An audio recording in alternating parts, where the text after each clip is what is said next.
Mr. Speaker, may I thank you first for condemning the wanton killing that happened at the Lekki toll gate.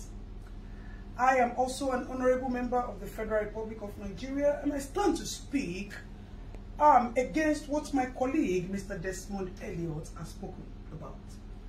Mr. Speaker, may I let you know and reiterate that my colleague, Mr. Desmond ELLIOTT, was once an actor.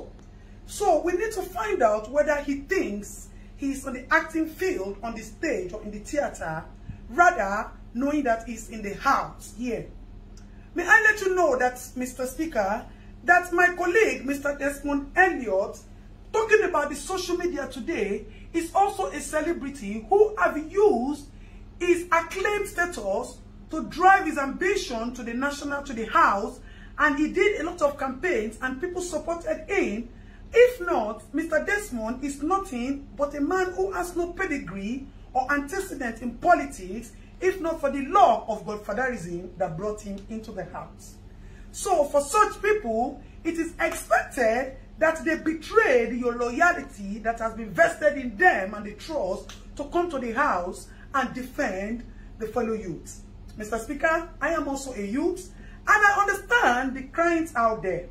My colleague is talking and talking and talking and showing all Superman power as if he just got a major role. Sir, this is reality and not acting that we are facing here. Mr. Speaker, my colleague spoke about celebrities and actors. May I let you know that these people or this social media that my colleague is talking about is the new judiciary system of the Federal Republic of Nigeria. This is where matters are being deliberated and attention is being gotten to our little problem, since the local government as an angle of the government is not functioning and has not been functioning. So an average Nigerian citizen do not have access to reach his leaders to express his problems and get immediate attention. Mr. Speaker, like my colleague said, in the next 5 years, if we continue to look at Nigeria, there will be no Nigeria today, because you politicians would have looted all the funds in the system, and the children will have nothing. And we will not wait until the next 5 years for us to speak out. That is why we are running the era of Sorosoke. We are no longer keeping quiet for you unscrupulous, men without integrity, unidentified, physically identified looters. May I put my words clearly, Mr. Speaker? Because our politicians have turned to broad daylight looters. They have turned to broad daylight robbers. They have turned to broad daylight liars who have no integrity, like my fellow colleague, Mr. Desmond ELLIOTT. And I am suggesting that we look for the nearest psychiatric hospital to check my colleague in for immediate attention, as we do not intend to lose him to some of the people who have died in the Lekki toll massacre. Let me thank you for your intervention. Mr. Speaker, may I also plead with you that the issue of the Oba of Lagos is so alarming and shameful to us as youth. Àwọn Yorùbá ní pé tí ọwọ́ ẹni ò bá ti tẹ́kù ìdàsà, a kì í bèrè ikú tó pa bàbá ẹni. The act of Oba of Lagos has shown that there needs to be proper investigation to his character and person and how he relates with people in his area. The office of the Oba is supposed to consult with the oracles and our ancestors when there are troubles in the land, so we can provide solution. Rather, the office of the Oba has turned into a storage of dollars and palliatives, and that needs to be questioned and properly investigated, sir. May I also plead with you, Mr. Speaker, that you should look into the bills that are being presented to you and be sure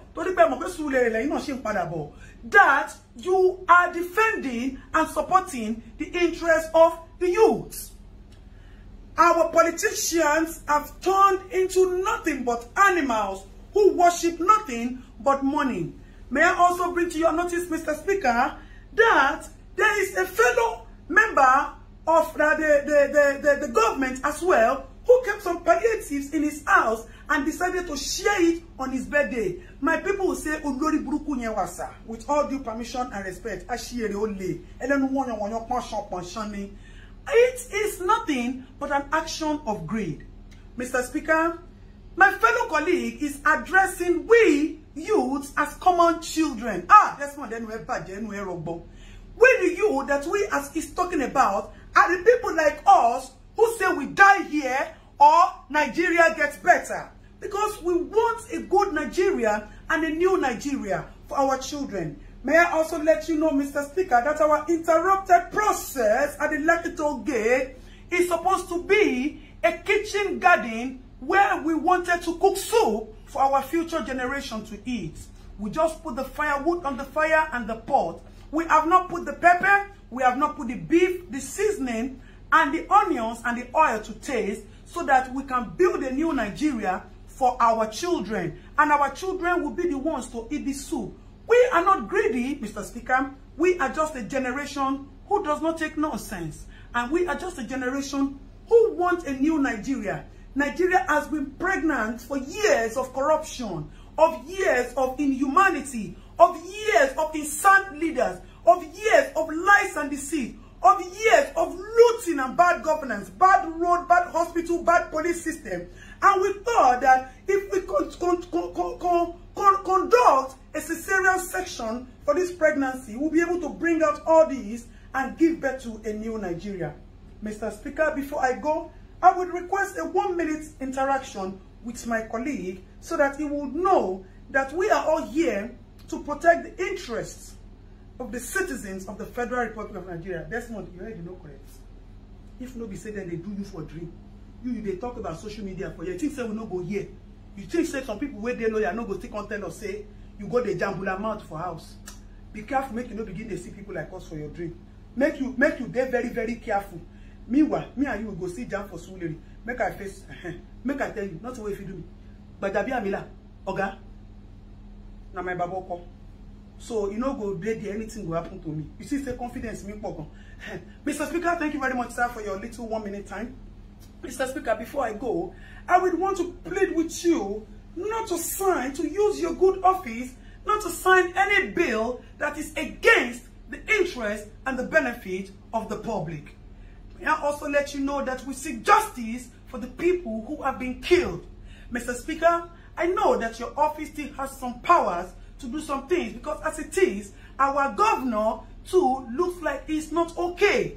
He is mentally disabled because today he will say A, tomorrow he will say B. And as my fellow colleague who is not here today said, Papa, he said they have removed the engine, they put B2 tomorrow, and they put DAF next tomorrow. So the engine of our federal governor is not properly okay and also needs to be checked so that we can know the truth of who ordered the massacre killing, why he ordered the massacre killing in Lekki, as there was no iota of crime recorded in the case of Lekki. Mr. Speaker, with all due loyalty and respect, I would appreciate if quick intervention is quickly given to our governor, Governor Sanwo-Olu, as that man is not okay. And we can advise him that he should step down since he has admitted that he committed the mistake and the blunder. Mr. Speaker, thank you very much for giving me the audience. We appreciate your office and we pray that you distinguish yourself from all of that, even though you also have your own past antecedents, which you have been forgiven because of the love of the little that you have been doing in the recent times to us. You have come to realize that government is for benefiting the people. And if you retire yourself, na Suleri they come. So if you don't do well, you wait till your eyes see for Suleri afterward. Last. Mr. Speaker, may I please appeal with you to help me tell my fellow colleague, Mr. Desmond ELLIOTT, that all those washing basins he put in Lekki and he's using it for us to wash our hands due to COVID, he should come and pack it. If that is what he has done, that is making him to be jambula talking, jambula mouth, rough handing his mouth, he should come and take it because as it is, we are suspecting that there is no COVID. The government only used COVID to cash out on us. That is why they have not shared. Mr. Speaker, may I also plead with you that you should use your honorable office to help us bring to justice. Or I need to ask this question, Mr. Speaker, I put it forward to you, sir. Who is supposed to be prosecuted?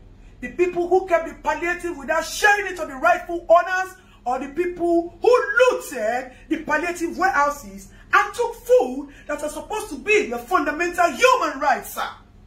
You see, when we say that there's injustice in the land, that is why we will not stop at using the social media to push for all the attention, all the justice that we need to get. Mr. Speaker, thank you for the time out.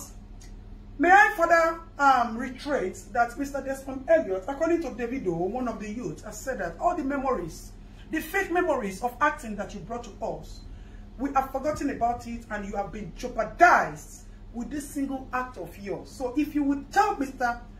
Desmond ELLIOTT to please check himself into the nearest psychiatric hospital, it will be very good, sir.